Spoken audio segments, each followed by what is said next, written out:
Brian was alive, my husband and manager, he did everything. He had a computer, so if I wanted anything, printed off or any information, or I had to have emails sent to me, whatever, he would do it all and just tell me about it. And sadly, he passed away 3 years ago, and all of a sudden it was, oh my word, I don't have an email address, and I don't, I can't print it off because I have no computer. And so when I heard about First Click, I thought, I was embarrassed, like most people are, thinking I'm the only person in the world that isn't on the internet. And as you said, there's 9.2 million adults that have never been on the internet. And so I phoned up my local computer where the course was in my area. I live in Blackpool. There is a free phone advice line, actually. It's 08000 150 950, and they will put you in touch with the computer course in your area. And, I was a little bit nervous, a little bit embarrassed, thinking, I bet they think I'm an idiot. But I walked in and there was 5 people there already. They were having lessons.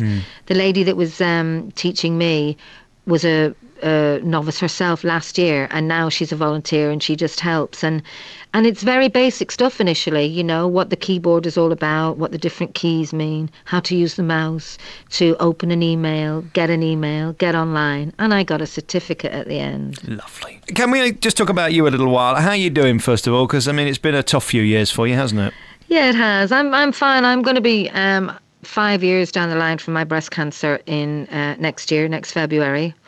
It's still really hard without Brian, but that's never going to get better because he's never going to be here. So I'm okay. And again, the computers help me in this because of, when I'm away and I am lonely and all, it's easier to be in touch with the girls, either Facebooking or emailing or on the chat line or whatever.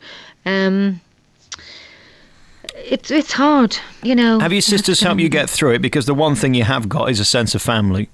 Oh, I wouldn't be here without my family, and that's not being dramatic. I wouldn't. They're the only reason I'm here, because there's no reason really for me, because Brian isn't here. So because of them, I'm here. And yes, they've been fabulous, as we all are now with Bernie, because she's not been well. And so she's going through her stuff at the moment. And family is a great thing. You really have had a bad run, but at the same time, in the middle of all that, you had amazing success with the return of the Nolans.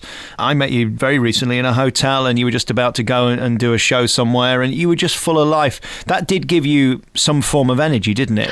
Gave me a reason to get out of bed in the morning. I hadn't worked since Brian. I tried to go back to work, and I got ill again. And then, I was depressed and everything, and it was really hard. And then when we were asked to do the tour, it kind of gave me a reason to get out of bed. And of course, being able to work, which I do love what I do, but because Brian and I were together 24/7, it was just too hard on my own. But with the girls, I had my support system, if you like, around me. And the response from the not only the media and the public was just overwhelming for us. We had such a great time. That we're hoping we can maybe do it again at the end of next year when Bernie's better and, we're all back to fitness.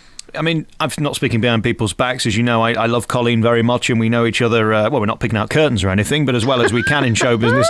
And the thing about you and Bern is you've just got the most beautiful voices, and I don't think it's any secret. You more or less hold the thing together. It's just ironic that you two have been the least well.